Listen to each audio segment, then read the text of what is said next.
All right, so much like with the Phase 1 show, originally this podcast was part of the Geekdom 101 podcast over at geekdom101.libsyn.com.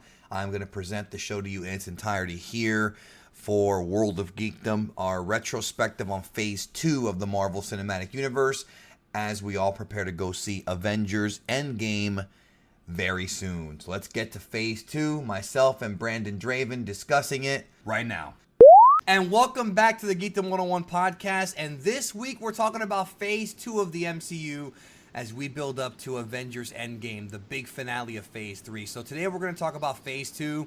Last week's episode we talked about Phase 1, the last episode of this series. So check that out first, because you'll have to watch that to get this. We're going to go through the movies and discuss kind of the impact of the films, what was going on in the real world at the time, kind of how the MCU grew from the Avengers being the most...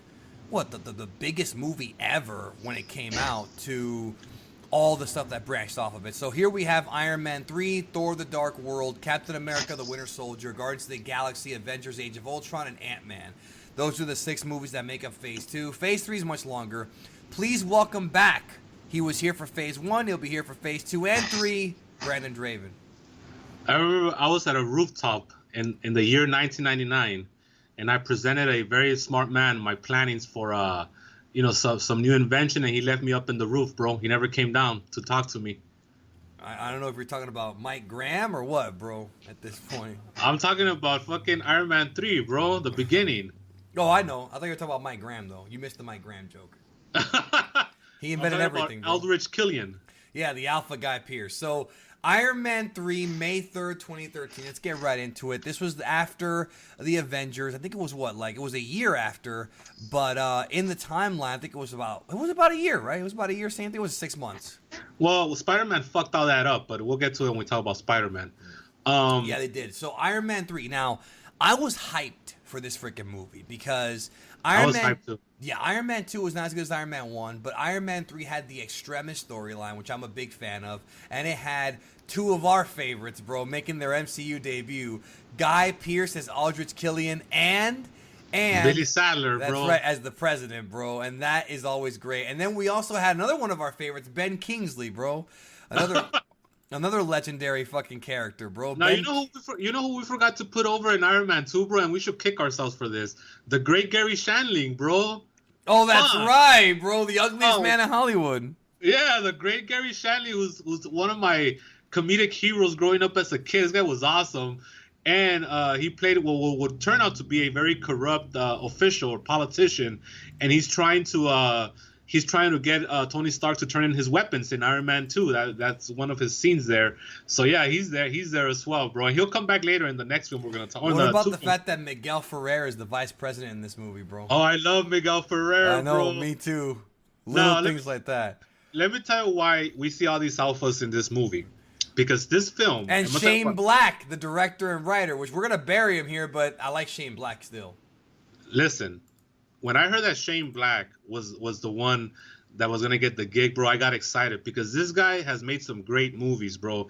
And he not only has he directed great movies, he's also written some great movies. Yeah. You know what? Remember Lethal he Weapon wrote 1 and 2, The Last Boy Scout, which is a classic. The Monster Squad, Predator. You remember he wrote Predator? No, he didn't rape. He was in Predator. He helped out. But he was also the actor, the one that would say the jokes and they wouldn't sell them. Yeah, but he also made The Predator, one of your favorites. Nah, that one sucked. He made The Long Kiss Goodnight, which was a tremendous flop at the time, but it was a fucking awesome, popcorn movie. Kiss Kiss Bang Bang with Robert Downey Jr. That's a great fucking film, bro. So this guy and he did The Nice Guys in 2016, which is also a great film. So this guy's no joke, bro. Now, here's what I gotta say about Iron Man 3. Oh, it's not okay. You probably hate it more than I do. Because no, I rewatched it literally like 2 weeks ago. And this is what I gotta say. It really does not age well, bro. Look, there were so many things I was hyped up about. Extremis, Aldrin, and the Mandarin. I think what really killed this movie for comic book fans is the way the Mandarin was treated. Because that's Iron Man's biggest foe in the comics. And the Mandarin was treated very poorly in this movie. And that's, I think, the big division line in this film.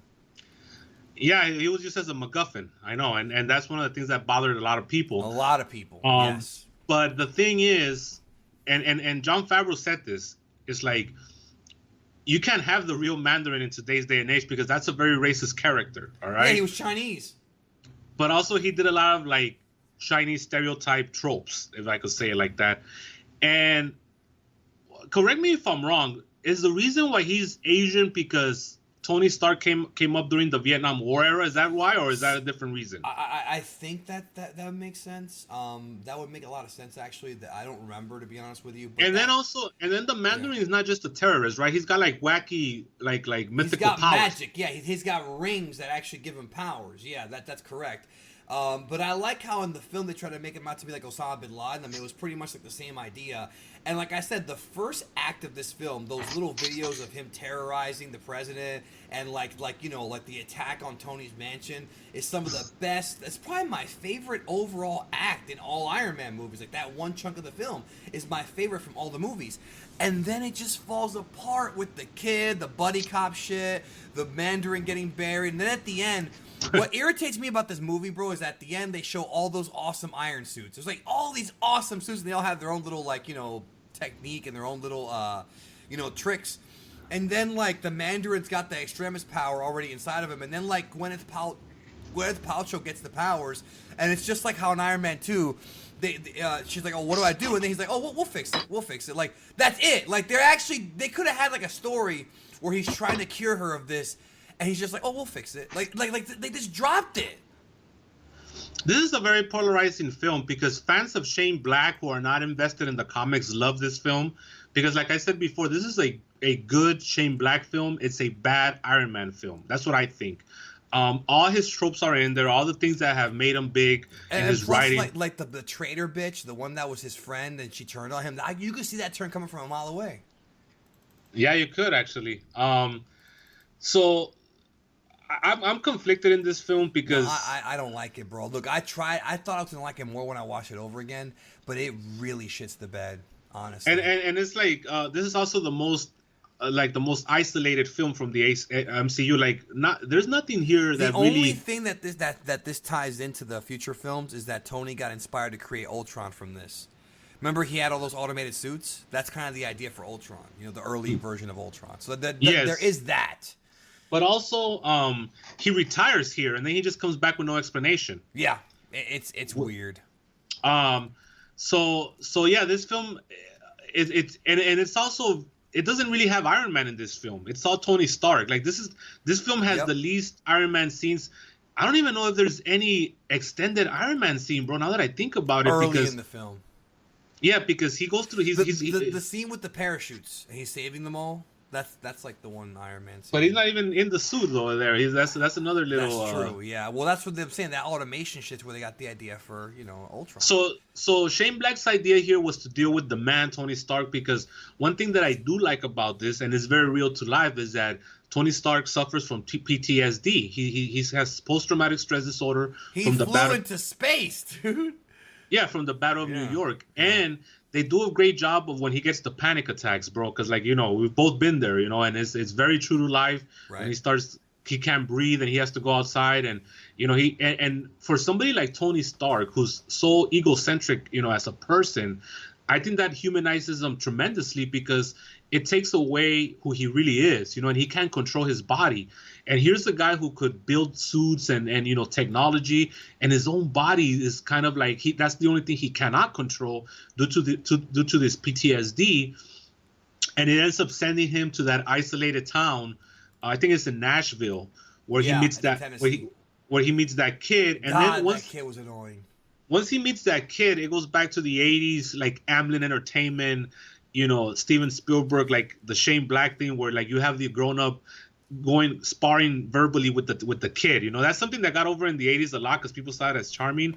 But now in the more jaded society we live in, it's like this kid just came off as annoying, And but there's also like Shane Black got away with a lot because they didn't like the kid would call Tony an asshole, and then Tony dropped an F-bomb, I think. So there was like very grown up talk, which I kind of appreciated. And then it was Tony. It was like Tony being Tony. He wasn't gonna be a father figure for this brat boy. He was like fucking just like, I'm your daddy, you know, and this and that. So that was kind of cool too. I like how they did that. Like there was no bonding here. It was just Tony needed him to rebuild Jarvis, and that's exactly what he used him for. He gave him that little gimmick to scare away bullies, which looked like a purple gimmick if you ask me, bro. And then it wasn't Paige's purple gimmick though. And then that was it. And then we also get more development with Rhodey, because Rhodey has his own arc where he creates the Iron Patriot. Iron Patriot, yes. So he's dealing with Ulrich Killian's character more so than Tony is. So what is Ulrich's motivation in this movie? I know he's pissed off because Tony left him in the room. Tony left him in the dust, yeah, and he wants to gain this superpower. Pretty much, yeah. That's it. Mad scientist. I mean, the one good thing about the movie is that the development is that he got his shrapnel removed, so that was longer a problem. Yeah, but it's like, you know, like then what? How do you explain all the other fucking art? No, because the entire arc of this film with Tony is that he doesn't have to be somebody who he's not. It's okay to be Tony. Like he's always hid behind this inflated ego, and then he created Iron Man to help him with that ego problem, right? So once he understands that it's okay to be him, and that he's in love with Pepper, and he might even want to start a family, because this is the first time they bring that whole issue of family. That's the whole thing, because at the end, when he throws away the arc reactor because he's not going to be Iron Man anymore, and he destroys all the suits, he says it's okay to be me, because Iron Man lives inside of me. It's not the other way around. By the time we get to Age of Ultron, he's got new suits. All right. Without any explanation. Which, that's what I'm saying. That's what led to Ultron. I think that's kind of what led to Ultron, is that he didn't want to be Iron Man anymore, so he wanted to create the Ultron project, take over for him. That's pretty much what it was. So it does kind of make sense in that aspect. Yeah, but he retired but didn't that arc reactor that he took off, wasn't that what gave him the ability to control the suits or I've always that kept him alive. That kept him alive. Yeah, he would use it to control the suits. But then later on, he got better technology. He's got nanotech in freaking Infinity War. So he just gets better and better and better. And then Ben Kingsley being a drunk Mandarin, bro. I mean, that's perfect for him, bro. and then bro, why is that Bushwhacker Butch, bro? And then the post credit scene sucks, bro. Where it's just like Ms. Mark Ruffalo just kind of listening to him as he's telling him the entire movie we just watched. That's pretty much it. That's it. Yeah, it's below average. Now, Thor: The Dark World. 2013 was not a good year for the MCU. I hate this fucking movie, and I'm not even going to sugarcoat it. I can't stand Thor: The Dark World. Thor: The Dark World is the worst MCU movie of all time. It's not Captain Marvel. It's this one. I have tried to watch this film. Okay, so the first time I saw this movie, I fell asleep. The second time I saw it, I fell asleep, and then I woke up and went back to where I left off, and I still was bored. It's boring. Natalie Portman phones it in. This is like her worst career performance ever. I like Idris Elba, but we pop for him because he's alpha, and I like some of the other actors, but I don't like this movie, bro. The villain sucks. Malekith, the Dark Elf. The lore was just not interesting. Oh, I do not like this film. It sucks. The only thing I like about this movie is Benicio del Toro as the collector at the end, bro. That's it. Well, this film had a lot of production problems. It was supposed to be directed by Patty Jenkins, who went on to do Wonder Woman, and Patty Jenkins wanted to write it as this feminist film, right? That's the reason why Jen Foster is a big part of this film. And Kevin Feige didn't agree with her, so he canned her ass. And then he brought in the guy from Game of Thrones, one of the writers. Yes, and from the West Wing, he's in a bunch of shows. So he much like Ryan Johnson, who you love, who has this phenomenal filmography from TV. Same thing with Alan Taylor. He's got, but when it comes to making movies, which is a whole other thing, he wasn't that good. But he was also working with the script that was already half written, and the script kind of doesn't make a lot of sense. It's funny because the Dark Elves themselves, from what I understand, they're kind of a big deal in the comic, because they're like big villains. I think they were like, the Dark Elves predate the universe, bro. Yes. You know, and Malekith is one of the main ones, if not the main one. Yeah, Malekith the Accursed. Yeah, he is. You're right. So right here, like you said, they're kind of an afterthought, and the whole idea here is that we get introduced to another Infinity Stone, which is the Ether, which is weird because I don't know if they retconned it or what, because it's the Reality Stone, the one where you could create fake shit and you think it's real, but that's never right here. It's used more as a weapon to kill people. So it's weird how they use. I guess you could use it for different things, but it's just weird. And then it gets kind of wacky, bro, because Jane Foster gets kind of possessed by the Ether, and she's kind of like, she's the one that controls this, so she has it in her for a while, and then Thor has to get Loki out of prison because he needs his because he knows his, because what happens is that this is dumb, bro. It's dumb. Odin, he closes Asgard, bro. Yeah. He closes all of Asgard, and then Thor's like, we gotta go destroy the Dark Elves before they attack us. And the only one that knows a secret way out of Asgard, not Odin, mind you, who's like a billion-year-old god, bro. Yeah. But Loki's the only one that knows this fucking backdoor out of Asgard. All right. So he recruits him to go to the Dark Elf territory, whatever that is, Mid-South. I don't know. Mid-South, bro. Mid-South. Southeastern. So Thor's stupid plan. This is Thor's dumb plan, bro. He's gonna take Jane Austen to the Southeastern, the Dark Elves planet, and then he's gonna when the Ether comes out of her and Malekith gets distracted, he's gonna kill him, bro. So he was gonna do a run-in and then also do like a fuck finish, if you want to use wrestling terms, in order to kill this guy. He was gonna play his theme music to distract Malekith and then pin him. Mm-hmm. So that doesn't work, obviously, right? Because this is a stupid fucking plan. The movie's dumb, bro. I mean, I don't even know why you're even talking about it. This is not a good. I can't stand this movie, bro.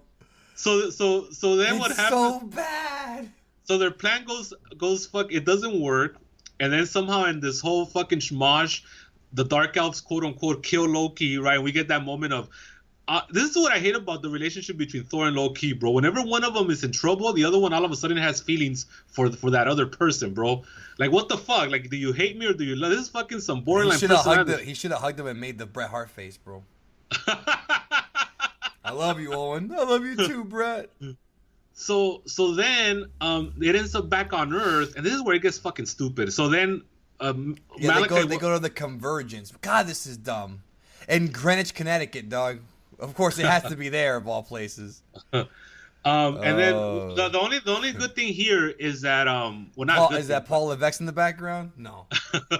no, that Thor loses his mom, played by Rene Russo, was another good actress, and that's when we start seeing the whole thing about Loki. Well, Russo is definitely something I see all over this movie, bro.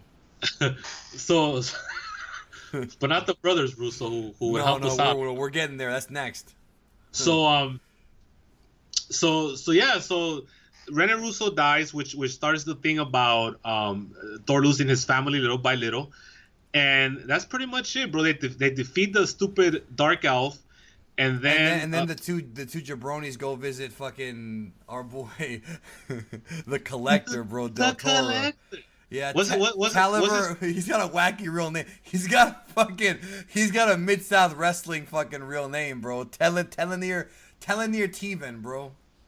But then the bitch that betrays them in Guardians, she introduces them like all fucking big and shit. Remember, she's like, and now, Thanover Theater, the Collector. The Collector. And then he comes down like Guardians. Us Guardians. It's dangerous to have two Infinity Stones so close to each other. No, that's what they say. But they.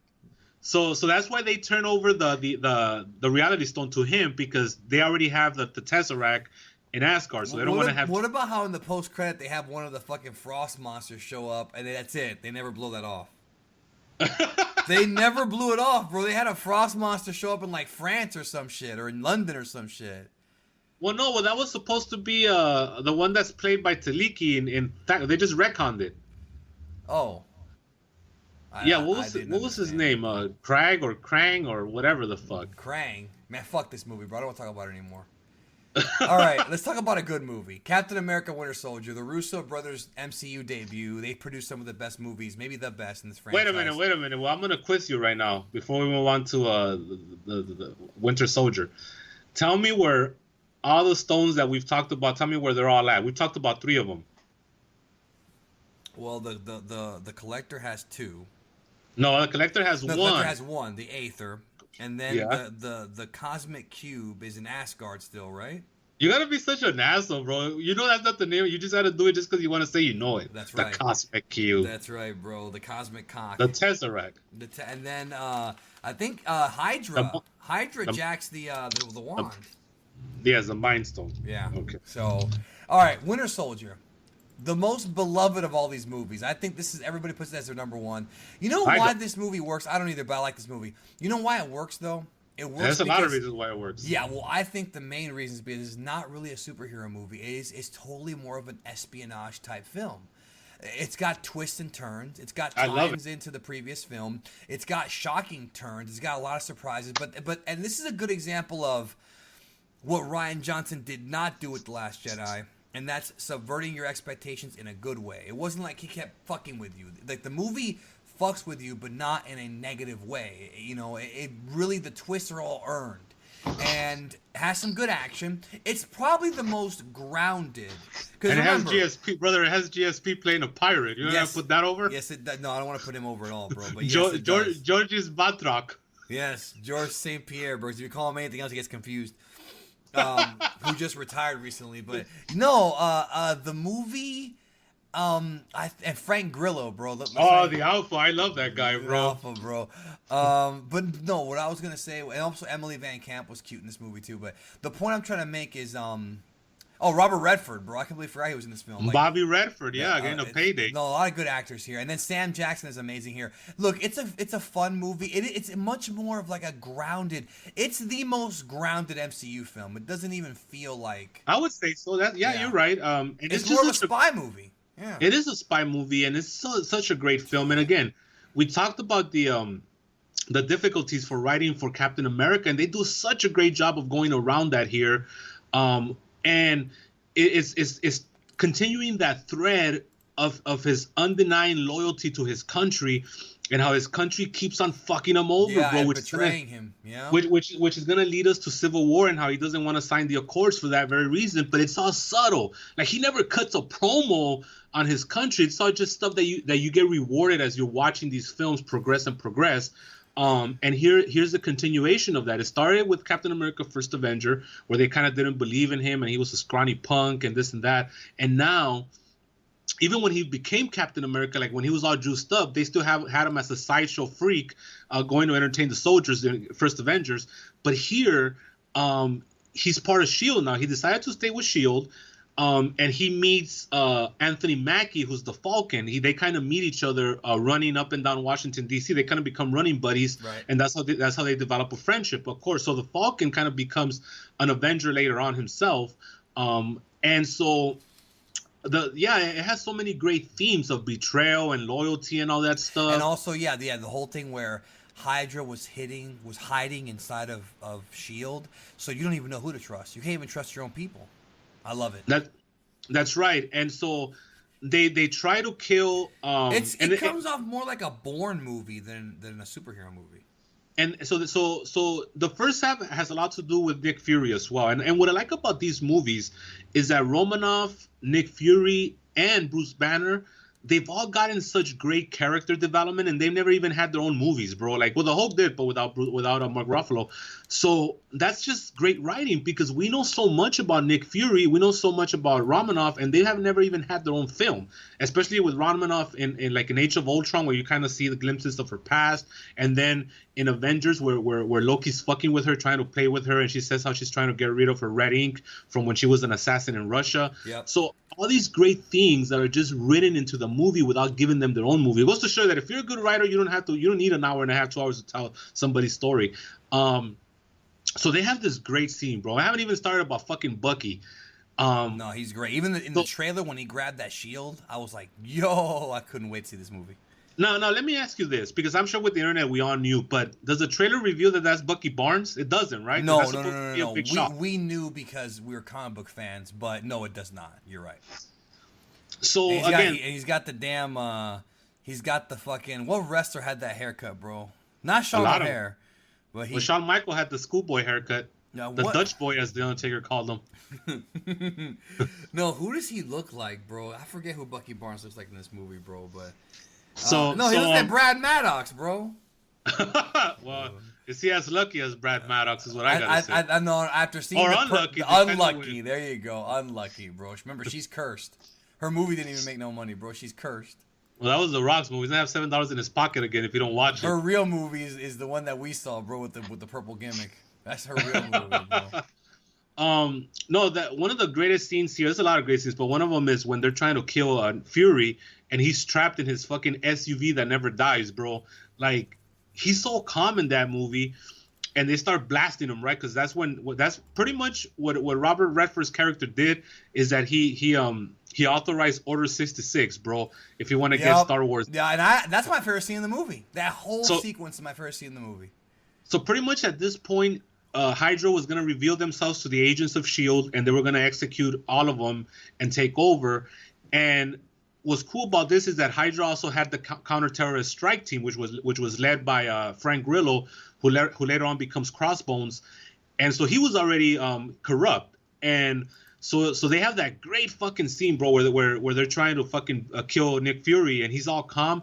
But then he injects fucking adrenaline into himself, bro, so he could get even more tough, and that's pretty awesome, bro. That's like kind of cool, because you would never see that. That's what Jules did, bro, in Pulp Fiction. Yeah, he's like, fuck it, they're blasting me. I'm about to go into shock. Fuck this, and bam, he just injects himself, and he gets all hyped up and shit. And then his SUV has it's one of those fucking Tony Stark kind of cars that has a mind of its own. And it's pretty cool. But then, so they have this great scene. I'm marking out over this movie, bro. It's a good movie. And he takes off, right? So he goes through this barrage of bullets, and he's taking off on the highway, and all of a sudden the Winter Soldier comes out, bro. And he punches the car, and the car does a wacky. I love all their confrontations in the streets, bro. Like all the Captain America Winter Soldier fights, they're very good in this movie. Another great scene. So again, Order 66 is executed. They got to take care of everybody. They thought they took care of Nick Fury because he fakes his death. Yes. But they also try to take care of Captain America in the elevator, bro. Another great scene. I love that scene, bro. When he's surrounded, I love that scene. Yeah, he's surrounded by Frank Grillo and his goons. And then they all know it's that classic, we know there's about to be a fight, but nobody could say it. You could feel the tension, as they're going down and shit. And so they start throwing down, right? And then they did a great job with the production design, because they made it into one of those glass elevators where you could shoot it and throw people through it and shit. So that was pretty fucking cool, dude. Yep. And another thing I like about these films, Iron Man 3, this one, I don't like Iron Man 3, but what I like about it, how they worked around the idea of why don't you just call the Avengers? If you notice, all these films take place within a couple of days, to the point where you can't even contact your crew, because in Winter Soldier, everything happens so fast. And Captain America doesn't trust anyone, that he can't pick up the phone and say, "Hey, Tony, help me out," or "Hey, fucking Thor, where are you at?" So I like how they wrote Thor's their got way. his own problems too. Well, they all kind of do in a way, bro. But I love the way they worked around that. Everything happens so fast. The betrayal happens so fast that you have no time to fucking call your homies to help you, because, how are you gonna do it? He's on the run. So that was a good idea, and that they kind of Also, wasn't this the movie they had the blow off of Peggy Carter, where he goes to visit her and she's old? That was this movie, right? Yeah, and then I believe she dies in this one, No, and then I thought she died in part 3. Oh, okay, yeah, okay. I'm getting them confused. Yeah, you're right.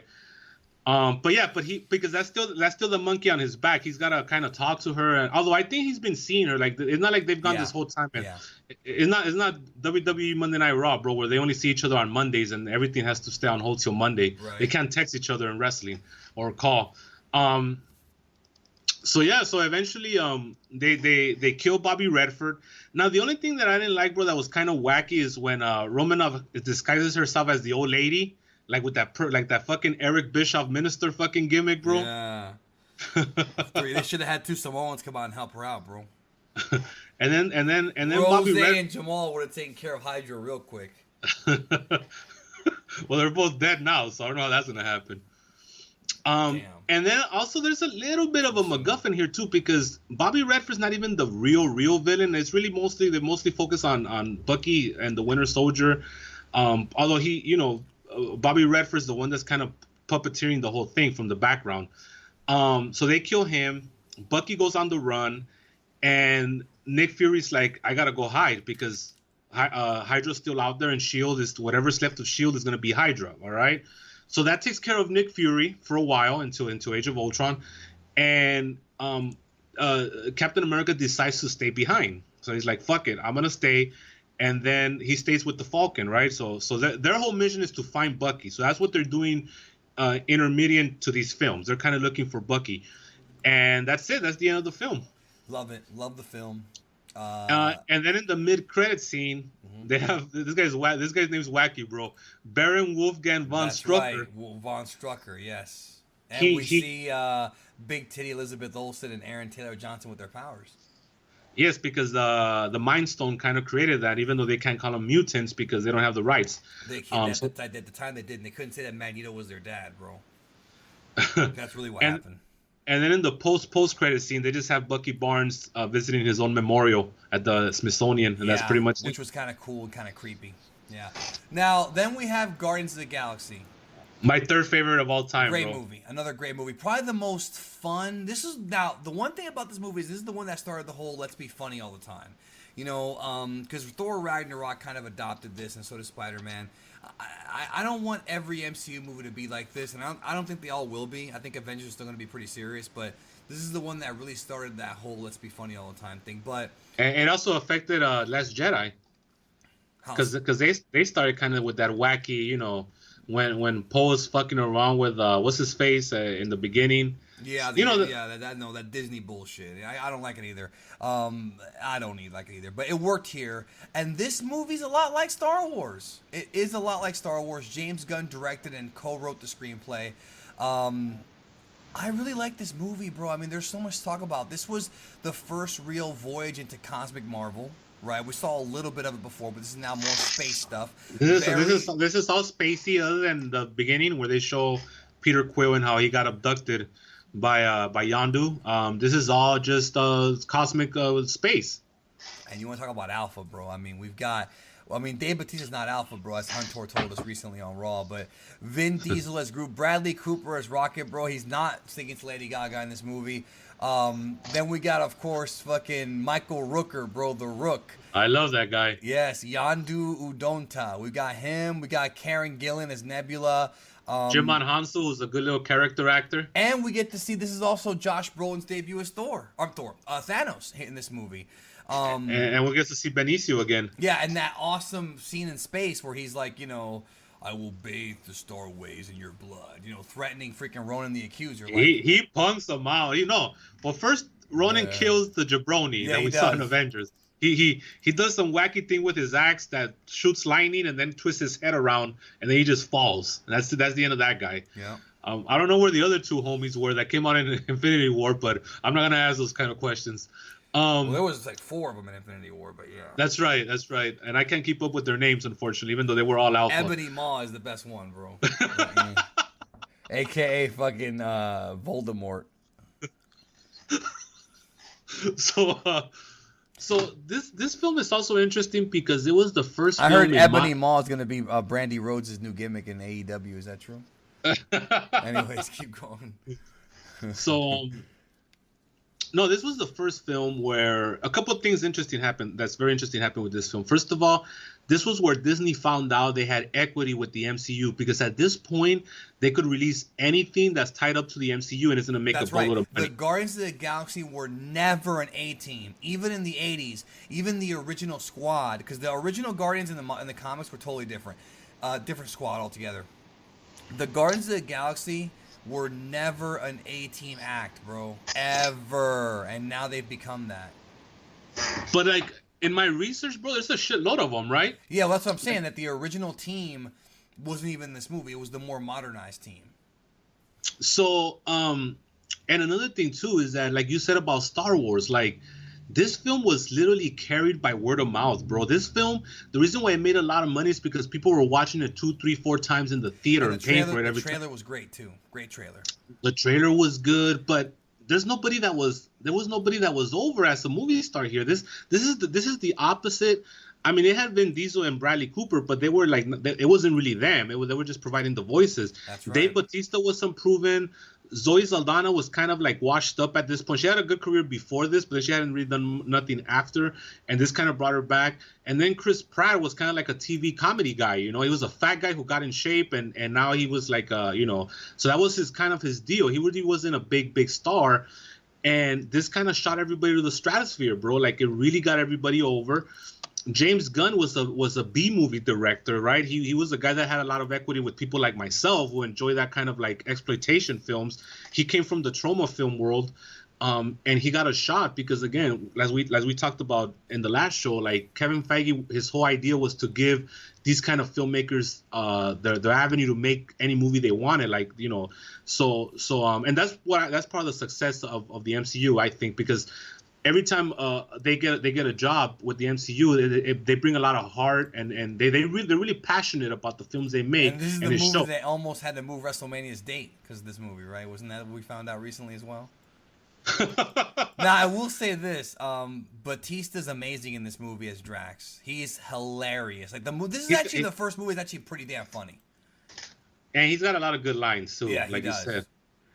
And this is and again, this is another movie where it's very, very, the editing is very, very good, man. Great characters, great editing, and great special effects.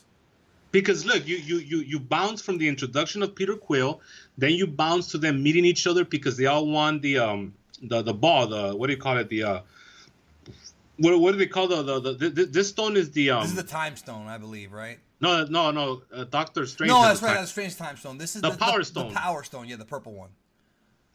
But the orb. That's and what don't forget, this one has fucking Seth Green voicing Howard the Duck, bro. Why you let him lick your face for?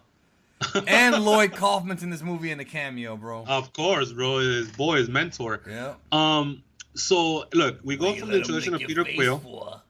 Then when they all won the orb, that's where they meet each other. So they use that concept of trying to attain the orb and Xandar. They all kind of clumsily meet each other, right? Is that whole old trope of like enemies come together for a common cause or whatever. And then in that whole scuttle right there, we also meet the Nova Corps, which are going to become very important later on. And that's planting seeds for like Phase 4 shit coming up. Yes. Yep. So the Nova Corps get introduced here, and this is all within the first 35 minutes, and it's so layered. And they show they show like the different planets, like when they go to oh god, what's the name of the planet, bro? Nowhere? No, not Nowhere. That's awesome. But no, when they're on Xandar? When they're on Xandar, yeah, and like you see like that kind of Coruscant type of thing. Like I like that a lot. Like exactly. The movie feels like how the Star Wars prequel should have been. And it feels like The Last Jedi. No, come on now. One's a good movie and one is not. So look, they do all that, then they go to prison, and then that's where they really bond, and they use every line of dialogue is there to serve the purpose of the characters, which is great. And you know, they start giving, and here's another great thing about this film, they start giving you Easter eggs on the Celestials too, which this is the movie that actually explains what the Infinity Stones are. Like it actually goes through the explanation. Right. And then, you know, you get character development on Rocket, how he feels isolated. He feels like he's like this creature. He never gets any respect. Of course, Drax is pissed off at Thanos because he was involved with killing his family. Yeah, originally it was Ronan, and then he's like, oh, it was actually Thanos. Okay. Yeah, but he fucked that up too. He couldn't kill him. Yeah. No, he got his ass whooped. So I love that scene where a drunken Drax kind of calls Ronan, and Ronan comes in and fucks him up. And then from there, they kind of you have that other subplot of Yondu hunting down or chasing his son because he wants to kill him for taking the oath, bro. And then the last act of the movie is them fucking joining together and going the big Star Wars fight, bro. It was like a space battle on Xandar. That was great. That was a great scene. That was a great freaking scene. I love this movie, bro. And then you also have Quill revealing to everybody that he's part alien, even though, see, again, it's all subtleties and planting seeds because they never say nothing. All you know is that he survived holding the Infinity Stone. And how do you know that that's a big deal? Because that one broad that's with the Collector, she tried to do that and she blew everybody up. Yeah, and then we find out that his daddy is Snake Plissken. Yeah, that's later, yeah. And a kind of not so good film. I don't think that one ages well, actually. A lot of people like that movie. I liked it too, but I agree it's not as good as this one. But that one got a lot of love recently when people were rewatching it. So that's pretty much it. So Quill, because he's able to hold on to the stone. And also, it's funny because Guardians 1 feels like Star Wars, but Guardians 2 feels like Star Trek, bro. Like there's so many Star Trek elements in Guardians 2 versus Guardians 1. Yeah, the wacky planets and with the I see what you're saying. Yeah, it's more of a space exploration film. So this film here, one of the things too that I like at the end, because remember they started off as rogues that kind of hated each other, just kind of the Drakes of society, right? All four of them. And then at the end, when Quill's kind of melting because he's holding on to the Infinity Stone, they all hold hands together, which signifies that they found each other and they found a family, right? So they're gonna sacrifice each other. Which is gonna be a big plot thread with Rocket coming up in Infinity War or in Endgame. That's right. His family's gone. So that was pretty cool how they did that, and then that's how they kill Ronan, and that's pretty much it. And then in the post-credit scene, the Collector sits, and like you said, Howard the Duck's right there, kind of sad. Or not sad, he's kicking back, drinking, but the Collector's kind of sad because they fucked up his Collector room. Avengers: Age of Ultron. Okay. Now let me ask you this: do you think that the Collector picked up all his shit and restarted his room? Yeah. Or do you think when Thanos showed up, it was still jacked up? No, I think he tried to restart it. Thanos fucked it up again. That's what I think. And put more heat on him. So, Avengers: Age of Ultron. First of all, the story here goes that Joss Whedon was originally, they wanted him to come back and do another Avengers film. We presume it was going to be Thanos.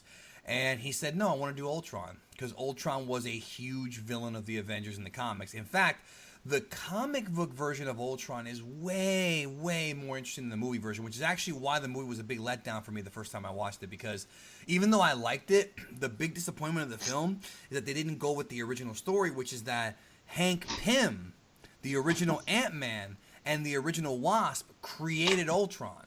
And he had an Oedipus complex because Ultron was in love with his wife, with the original Wasp, Michelle Pfeiffer, I guess you could say, in this universe. And that's what made him go crazy. He hated Hank Pym.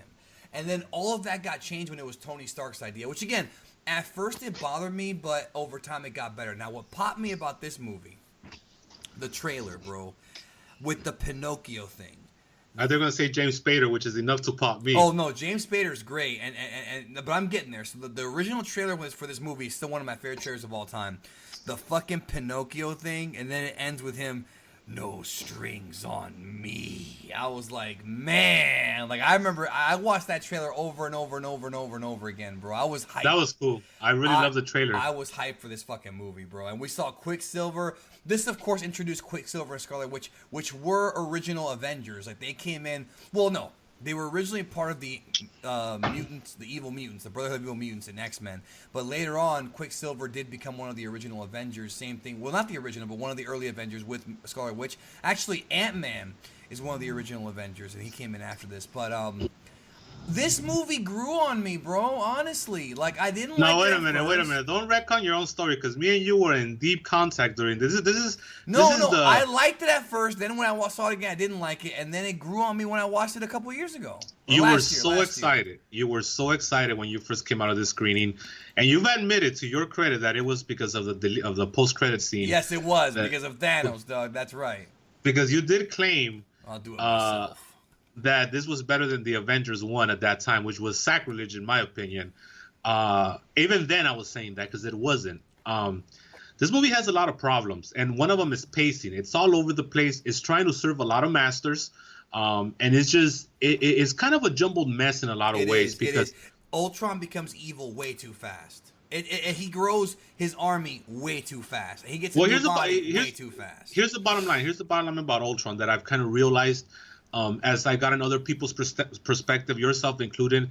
This movie, Ultron, deserves at least two or three movie arc. That's right, he does. Because in the comics, he kept coming back with more upgrades. Ultron 2, Ultron 3, Ultron 4, Ultron 5. It was like years and years and years and years and years. They squished that into like, what, a few days in this movie? Yes, and also there was too much development of the character for the allotted runtime, which was a shame because there was a lot there that they could have done with this villain. Because let's be real, bro, because without the power in Ultron, he's probably almost as strong as Thanos because he's an artificial intelligence. And the reason I say that is because if Vision was able to pick up the hammer, yes, Ultron was way stronger than Vision, even though Vision has the Mind Stone, which was Ultron's idea, by the way. That's what he wanted to do for himself, so he could be indestructible. He wanted to give himself a permanent body with the Mind Stone, and so the character is very dangerous. Yeah, it's but the Mind Stone Vision, if he knew how to use that better, could have easily wiped out Ultron. Don't underestimate the power of those stones. And he could easily wiped out Thanos, but they depowered. They made him a jabroni. Yeah, but it was like 5 stones to 1 or whatever, or 6 stones to 1 or whatever. So right here, what they do right off the hop is that they blow off the Hydra storyline. The Hydra storyline culminates in this movie. They blow it off in the first 10 minutes. Didn't they build up to this on the Agents of S.H.I.E.L.D. TV show? Like they called the Avengers in one of the season finales that goes right into this movie? Yes, what happens is that the entire the second half of the entire season of Agents of S.H.I.E.L.D. was them tracking down the Hydra facility that has the Scepter and Baron Wolfgang von Strucker. And then at the end, they call the Avengers, and that's exactly where the Avengers start. So that was pretty cool how they did that. They kind of rewarded the fans who watch everything. And so right here, this movie is kind of a convoluted mess because it tries to do a lot of things. So first, they blow off Hydra really fast. Yep. Then the Scarlet Witch starts fucking with all the Avengers. So this is early in the film, yes. But the purpose of this is to kind of build seeds for what's gonna come for all of them in their respective movies. So Thor gets a vision of Ragnarok where he sees and that wound up being a problem because Joss Whedon did not want to include that scene, and Kevin Feige I think fought with him on it. Yes, and that's why it gets kind of weird. Tony Stark sees the death of the Avengers, which they've retconned into thinking has to do with Thanos, but in actuality, it was the reason why that was like the last straw for him to build Ultron because he wanted to protect everybody. Yeah. And Steve Rogers, he just kind of sees his past. I don't think he sees anything, not even with Bucky or nothing like that. The Peggy Carter thing in like the ballroom or something. Yeah, that's pretty much it. And then Romanoff sees like whatever's gonna be in her prequel movie with her, being trained to be an assassin, and I guess that's when they ruined her like reproductive organs because yes, that's a a plot thread. That's another thing too. This movie started that Bruce Banner love story with her that hasn't not gotten a payoff yet, bro. They ignored it in freaking Infinity War. No, they saw each other. They didn't do anything with it. Well, dude, they had a fucking demigod coming after them. I know that, but I'm saying that, is this going to even have a blow-off? I don't know. Now, this movie did introduce Ulysses Claus, a.k.a. Our boy Andy Serkis getting 2 paydays in a movie. Let's not forget that, because he got 2 paydays here.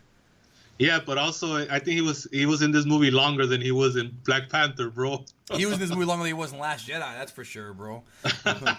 But he gets his arm cut off by Ultron, and there's a few good Ultron scenes, like, oh, I'm sorry, like, there's a few... he's got some great dialogue, bro. He does, but it's not as cool as the comic book dialogue, bro. It's just not. Like, he's a psychopath in the comics. Here he's more of a wisecracker. But here's a little subtle thing that nobody picks up on. The Tony Stark thing.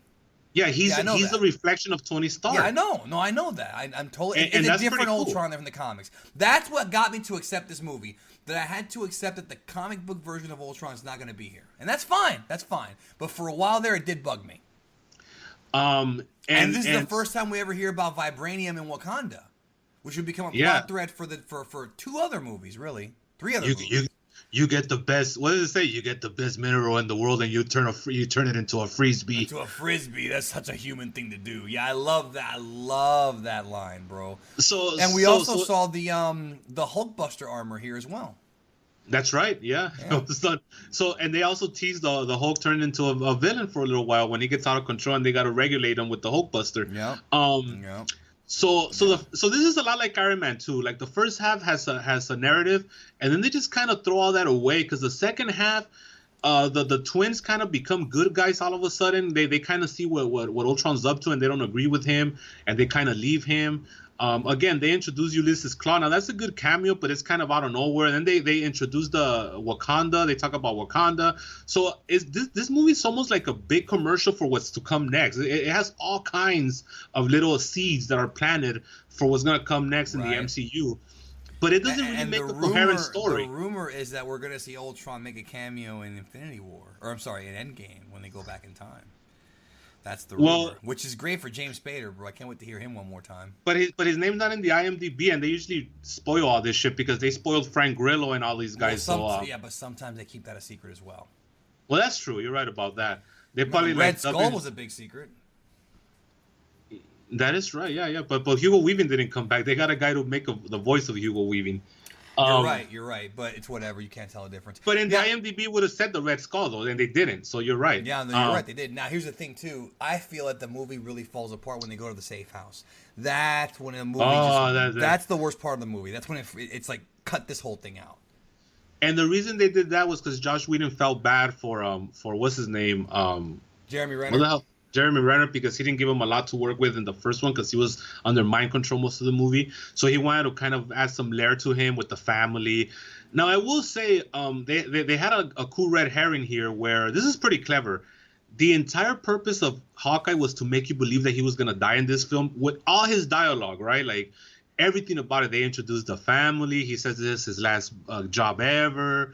The way he talks to a Quicksilver, where he makes you think that he's gonna take a bullet for Quicksilver, and it's the other way around at the end. So that was pretty cool. He gives that speech to Scarlet Witch about how sometimes you just have to go out there and fight, and you got to stand up because you have no choice. And then he gets up. Even to the point where when he's giving that speech, they have little openings in the window with the sun reflecting him, so like maybe a bullet could hit him, because a lot of movies do that shit. But I like how they did that. Josh Whedon was pretty clever on doing stuff like that, and they never actually killed him. So they actually killed Quicksilver at the end. So that was pretty cool. Which is funny because I could have sworn that Aaron Taylor Johnson signed on to do 3 movies. So, I mean, then again, they're doing time travel shit, so maybe he's gonna survive somehow. That's true. They could bring everybody back. So Nick Fury in the farm, Nick Fury comes out of hiding, because he's been hiding since Winter Soldier from the, and he comes out and he disappears again.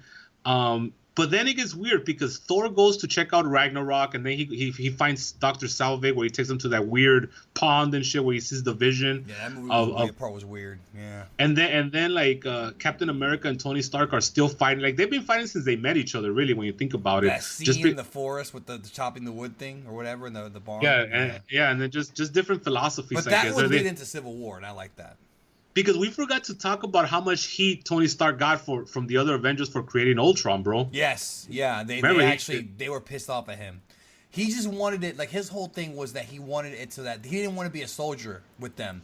Captain America's always been a soldier. Tony didn't want to be a soldier. That's why he created Ultron. So his intentions were good, but 10 seconds with Ultron being in the internet, and he all of a sudden hates humanity, which, brother, the internet makes you hate humanity, so I get it. And also, one of the things I got to put over about this movie that I love is the party scene, because they're celebrating because they destroyed Hydra, and I like that party scene because it doesn't do nothing, but it's just good world building and character development. Everybody gets their moment. The War Machine has the joke that gets over like crotch rot with the Avengers because they've seen it up, but then when he tells it to regular people, they pop, because what was his joke? He was like, so then I got the tank and I put it right on his lawn and I go boom, and then the Avengers no sell it, right? Because like, so who cares? You picked up a tank and you just. But then when he tells it to regular people, they pop, right? And they show War Machine like, yeah, I got him. That was pretty cool. And then they do a little more where Romanoff and Bruce Banner's like they want to date each other at the bar when they're drinking right there, and then they talk a little bit about Jane, how she's traveling all over the world, doing stuff. And so everybody gets a little time. They have the Falcon come off for a little cameo. Yeah. And I like that scene. And I like the fight at the end too. Actually, I do like that fight at the end. And then of course the party scene ends when everybody's trying to pick up the hammer, because Iron Man is like, he thinks he's a very egocentric guy. He's like, I could pick up this hammer, and he can, right? So they're telling Thor, anybody that picks it up could rule Asgard. and so nobody could. So they have like this little pretty cool montage of everybody trying, and then Captain America tries, bro, and then he lifts it a little bit. Yeah, and they which might get a payoff in Endgame. No spoilers, but it might. We haven't seen it yet. Right. As far as this that's goes. right. And so then they show Thor's reaction, like he's like, "What the fuck?" Yeah. And then once he can't pick it up, he's like, he just laughs. And that was a cool little acting by Crimson. No, I like the scenes where they're together, and then all of a sudden, this guy's coming up with the poetry strings, and like it just. That's right, bro. It came out of nowhere. You're right. The pacing in this movie is a mess. And so, all in all, I like it. All in all, it grew on me, yeah. But you're right. It's not as good as the first Avengers movie, but it did grow on me. And then the mid. And I'm a big fan of the Vision too. By the way, I want to say when Vision, we should talk about that. Vision showing up was totally alpha. The way they did that, the way he lifted the hammer, the way he was not there to fuck around. And I love that. And then he became a jobber in the next one, but still, he was fine. But the thing about Vision was that he's the one, because we thought that Ultron killed him, but he was actually just hiding and actually manipulating Ultron through the internet. Like, because remember, there's a part in the movie where they know they have an ally, but they don't know who it is. Yeah, so it's him. It's Jarvis on the internet. And so, what happens is that when the twins kind of fuck up with Ultron, they kind of mess up his little lab where he's trying to get the body. And I forget why he takes off. Ultron just takes off and he kind of leaves everything there, and he kills the Asian chick. Because his plan was to lift up that big island and then drop it to fuck up the whole Earth. It was wipe out humanity, really. See that? And then his motivation is a little comic booky, bro. Oh, it's very comic booky. He thinks that the world would be better without humans. I'm gonna save the Earth by wiping out humans. But his idea to create a apocalypse, bro, where he's just gonna fucking drop and that's it, like wacky. And so then Iron Man has to convince Bruce Banner to help him out create Vision, and Bruce is like, what are you talking about? You're gonna create another one when we just have one that's on the loose? And then so that was a good little thing there towards the end. And so they do create the Vision, and then it's Jarvis, who somehow has a soul and falls in love with Big Titty Brie Olsen or whatever her name is. Well, wouldn't you, bro? Maybe. I mean, but I wouldn't fuck with a chick who can control your mind, bro, which happens to be a power that most women actually have. So. But her sisters are loaded with that Full House money, so you'll be doing all right. I feel like if we grow up, that those magical abilities of Scarlet Witch won't affect us anymore, bro. When we were younger, they did, but not now. I don't know about that. I've seen 60-year-old men still being controlled by that. Well, those are not. Those are betas, bro. They're beta. So yeah, good movie. Not a great movie. Not a great one, but a good one. Yeah. So a lot of action. Lot of action. They do the wacky. You know what's weird about this movie? They actually do that wacky freeze frame shot of all the Avengers in the beginning fight scene instead of the ending. Well, the ending at the end when they were all together in that top down view. Remember? That was kind of cool. Yeah, they did. Yeah, and then where Captain America does like a spot monkey spot, bro, where he does like 10 flips just to punch a guy. That was wacky. That's right, bro. We need GSP back in there, bro. Les Thatcher's least favorite scene in the movie, bro. So this was also Joss Whedon's farewell from the MCU, unfortunately. So yeah, he didn't really like the way they made him do things. Much like Jon Favreau, he just kind of said, "Fuck it, I'm cool with you guys, but I'll see you when I see you," pretty much. Then we have Ant-Man, which came out just 2 months later, directed by Peyton Reed, who I think isn't that one of the Iconics? Well, anyways, now Ant-Man is a movie that I did not see when it first came out. In fact, you were the person that put me onto this film, because I think a lot of folks skipped it, because when you go from Age of Ultron down to Ant-Man seems so insignificant. But man, like when I actually got around to watching this film, which was after about a few months after it came out, I love this movie. I don't understand why people don't like this movie as much as I do and as much as you do. People like it. I mean, I love it, bro. This is kind of an overachieving film. It was kind of I think people they had their fix of MCU stuff because the Avengers Age of Ultron got so much hype and it was such a big hit at the time. Yeah. Now, who was the original director of this movie that he left? Remember Edgar Wright. Which is a great filmmaker. So there was drama there. So Edgar Wright, and actually it's funny because Kevin Feige has gone on record that it was the conversations that he had with Edgar Wright and the enthusiasm that Edgar Wright had for this character that was one of the things that convinced him to go ahead and start this MCU back in like 2006. And Edgar Wright had all these ideas for Ant-Man and the things that he could do and all that stuff, and he wanted to connect it to the other Avengers. But there was I think Edgar Wright wanted to make it kind of like his Shaun of the Dead movie and shit, like very very wacky and comedic. Right. And he also, when he was gonna start production, all of a sudden he wanted this to be its own movie. He didn't want it to connect it at all to the Avengers. Did you think that having Ant-Man be the last Phase 2 movie is weird, considering that it's not an Avengers movie? You know what I mean? That is weird, yeah. But I think it was because of the what came after this. I think it was because Civil War was the one right after this one, and that was the beginning of the Tony Cap split that's going to get paid off in Endgame. So I think that was the arc, is that, you know, they split in the beginning of Phase 3 and they get back together at the end of it. That's the way I'm seeing it. Yeah. Right. So, and this one, not so much as Ant-Man and the Wasp, but this one introduces them to the quantum realm. And we get introduced to that that technology of. But I think you're wrong. I think Doctor Strange came after this, not Civil War. No, Civil War was after this. Oh, and okay. Then So Doctor Strange. I see. Okay. Yeah. No. But I love the whole like Michael Douglas looking like he did in the game in this movie. That was cool. I loved Evangeline Lilly as Hope. Like the great characters in this movie. Very heartwarming movie. Having this guy. This is carried by the characters in the dialogue for sure. No, sure. It is. And Scott Lang is this like criminal he's a criminal, but he loves his daughter, and he's a relatable character, and he tries to be a good guy. And there's just a lot of heart. Both this movie and the sequel, there's so much heart, and it pisses me off that people don't give these movies enough love, because I think it has a lot of heart, and I think it has a good amount of comedy with Michael Pena in there and T.I. and all them. And, you know, even though the Yellow Jacket was kind of a lame villain, the way that they fought, like the final battle where they're all shrunk, is some of the most creative stuff that they've, like, what a creative fucking movie. And it's also pretty cool, because if you're this film, if you're paying Reed, like, what else are you gonna do? What else could you do that people haven't already seen? So you're kind of you know, there's limits to what you could do, because they've already seen it all. So what do? You do something original that's reflective of the character, and that's exactly what they did here, and it was a great fucking time, bro. You know what it did? It killed the monotony of like putting up with another 30-minute fight scene that we've seen in every other MCU film, you know, and that was pretty cool. I loved it. It was just they got Tommy the Train right there, you know. It's pretty cool. Yeah, it was a very unique movie. I thought it had a good balance of comedy and a little bit of espionage too. I really like this movie, bro. I think it's actually a top-tier MCU movie. And I'm pissed it never gets enough love.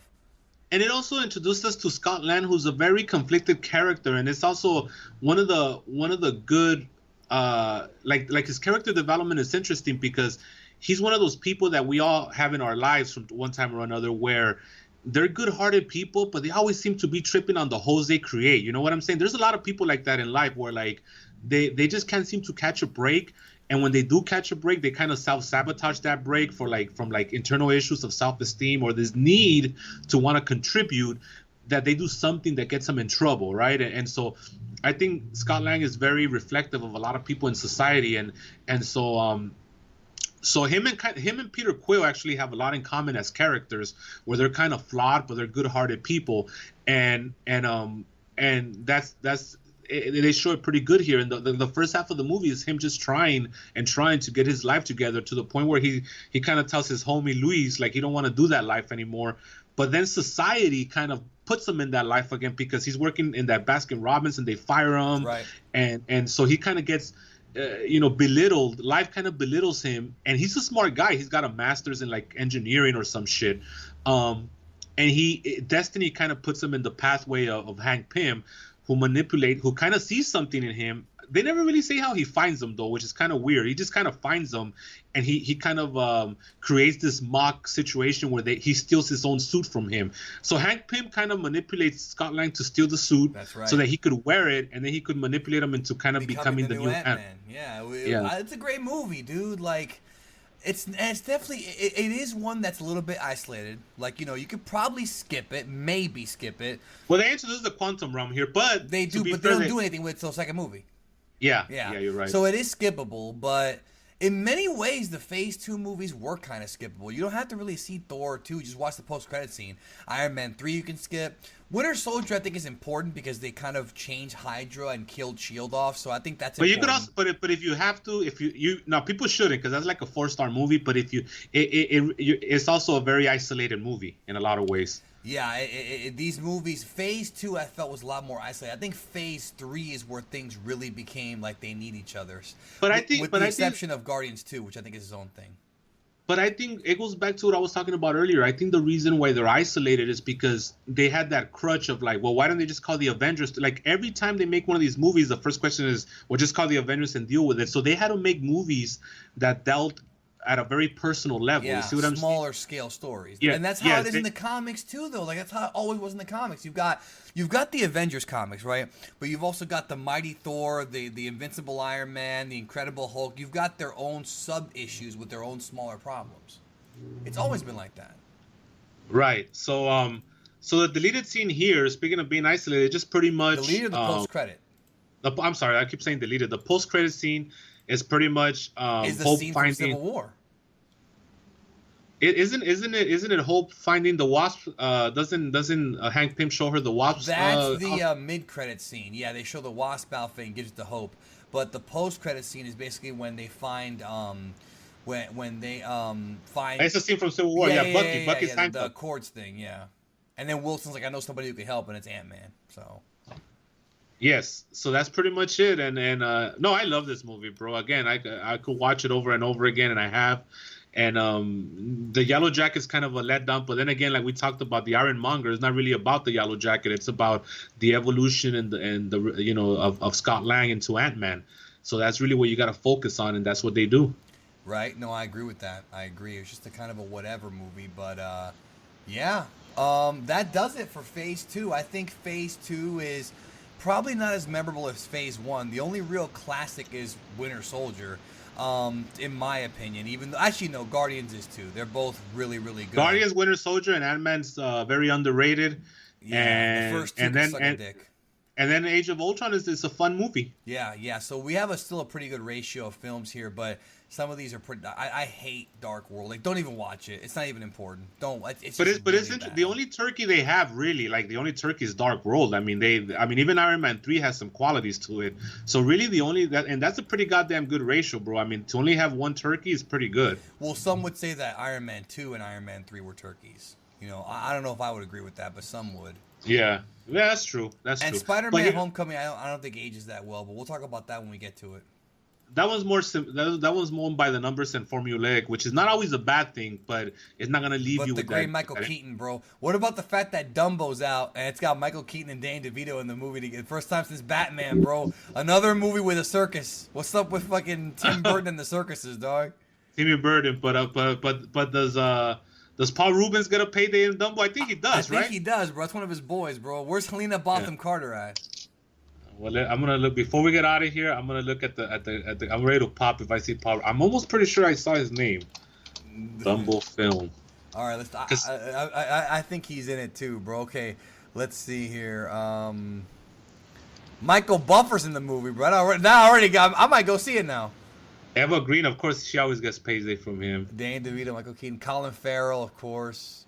No, he's not. I thought he was, but because he usually gives them paydays, but I guess he's not in this one. He would have fit. Yeah, where's Johnny Depp at, bro? And I think he's taking a break from that guy. He puts him in everything else, right? Maybe Johnny Depp plays Dumbo, bro. I don't think so. I think he's just CGI, but that's fucking great. Maybe Andy Serkis plays Dumbo. He learned how to fly. All I know is that Michael Keaton's character is named V.A. Vanderveer, which is a straight up 1991 freaking Jim Hurd character, bro. Well, that's also the name that these guys would have back in the Carney days, too, so it makes a lot of sense. Yeah, Holt Ferrier, Max Medici. They're carnies, bro. You know what? That might get me. I'm not gonna go see this fucking movie, bro. I'm gonna see it. I'm excited for it. I mean, not excited, but it looks like a fun movie, bro. It's got a good cast. It's got a decent. Are they gonna have the crows in it, bro?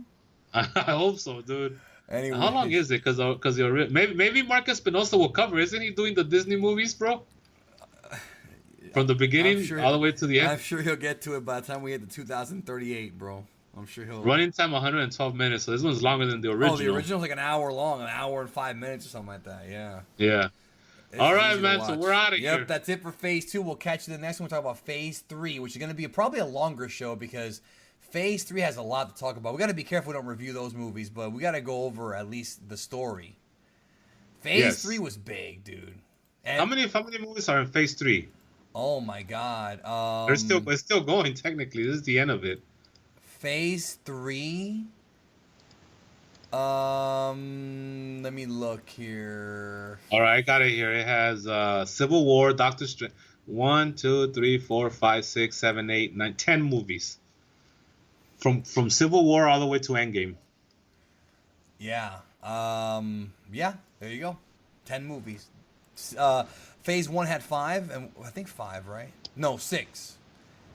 Did you see that? Did you see that Phase 4 probable poster where it says all the ones that and then they have a Fantastic Four like 4 years from now? No, I haven't seen that, but that's all bullshit. That's fanboy jack off, stuff. Well, Black Widow's official. We know that. Yeah, we know that, and we know that there's Guardians 3's official. That we know as well. Black Panther 2's official. Yeah, yeah, because Ryan Coogler's doing it again. What's the movie about the Celestials? I don't know. They might do one. I haven't heard. But we'll talk about that next time. So thanks again. All right, we'll see you guys later. Thank you for listening. We'll talk to y'all next time.